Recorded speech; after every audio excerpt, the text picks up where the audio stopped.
Hi everybody, it's Kara. I just wanted to do a kind of quick video and show you the setup of my pocket Filofax that I've been using. This is an Apex pocket Filofax. It's obviously very pink.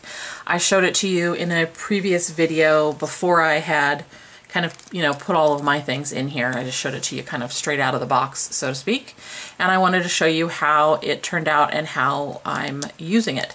So you can hopefully see I've got quite a bit in there, and I still have quite a bit of give in the elastic, and hopefully you can tell it's not like really bulging out or anything like that, so I'm really pleased with that. If you open it up with this front pocket, I don't like to keep a whole bunch of things in this little pocket. I kind of tried it out for a little bit, but I'm just not liking it, so I went ahead and just put this really cute little bookmark in there in case I wanted to use it and just for some decoration.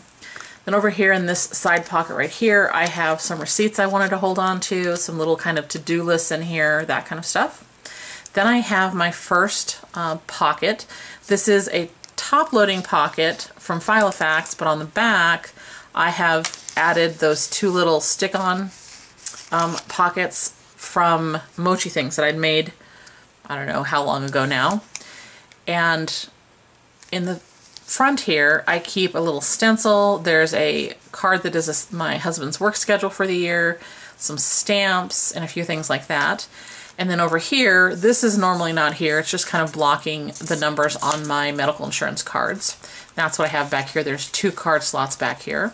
So this would not normally be there. Then I have the first flyleaf, which is this really pretty pink color that matches really well. This was actually a personal size one, and I just cut it down. Then I have my weekly calendar, and that is the 2 days per page, as you can see. I still use kind of the same method. I have the different little bullets. I put what I want to do by them. If I get them done, I fill them in. If I don't finish it that day, I highlight it, hoping that I will get back to it sometime later in the week. If I don't, then I usually move it forward for the next week, and that's just kind of how I work it. Hopefully you can see I just did some very light little stamping on here for decoration, some flowers. This is from a My Creative Times stamp set. I think it's called like Build a Flower or something like that. It's one of my, it's probably in one of my more recent hauls that you would find this. And then in July I did stars from a stamp set I got in my last haul from Paper Smooches. And then I also have August in here, which I've not decorated. I tend to decorate the pages, whether it's stamping or stenciling or putting a little bit of washi tape, usually on a monthly basis. I don't like to go back in every week. It's just too much of a pain for me. I like to get it done and not have to think about it for a while, and I was just kind of in the mood to do a couple months this last time, so I went ahead and did it. Then after my weekly calendars, I have another flyleaf, which is mainly there just because I think it looks pretty up against that green.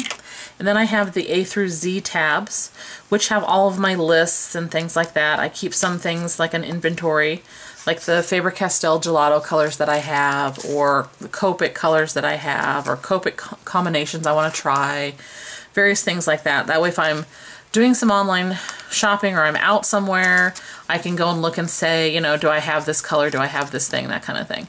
I mainly put inventories in here of things that I will eventually use up. So I know that if I find something on a good sale, I could buy more of it, that kind of thing. Then after that, I have another flyleaf, and I have all the blank papers that I'm going to want to use. I keep quite a bit in here. It's mostly that grid or graph paper. And I believe I got this from an Etsy seller. I want to say it's called, her name is called, or the store's name is called Kitty Koala, perhaps. And then I have the lined paper that came with the Filofax and the end. And then at the very back, I have another top-loading pocket. These little speech bubbles are little sticky pads, and I just took some off and put it on the pocket. Inside here, there's a few stickers. I did keep a few in here. And on the very back, I have a couple credit cards that I rarely use. That's why this is blocking those numbers. Again, it's that two pocket, basically a little sticky pocket that I added. And then I have this in the very back, which are those Project Life grid cards. I don't do Project Life, but I love these for lists. As you can tell, I love grid and graph paper. So I have those back here just to pull up when I need one. And then, of course, I have a Coletta pen over here. This is an elastic pen loop, and this is a Coletta pen that has 4 colors. And I am really loving it. I like this smaller size. This was kind of always my favorite size. I don't know if I mentioned that. I think I just talked myself into believing I really needed more space, and I don't. It's not something that I'm using in my life. I did at one point have a few different Filofaxes going, and that is just too much chaos for me. I like to keep it all in one. I don't keep addresses in here because they are all in my iPhone. So this works out really well. It's mainly just kind of my place to put down things that I want to do and little lists I want to keep, and I love it. Love the pocket size. I really like the Apex. I don't worry about this one getting dinged up as much as I did when I was using the Maldens. It's not to say the Maldens aren't still my favorite, but right now I'm really enjoying this one. I'm going to probably use it for quite a while, and I think that's pretty much it. If you guys have any questions about this, if there's anything you want me to explain more, just let me know. And as always, guys, I really appreciate you taking the time to watch the video, and I hope you're having a great day wherever you're at. Bye, everybody.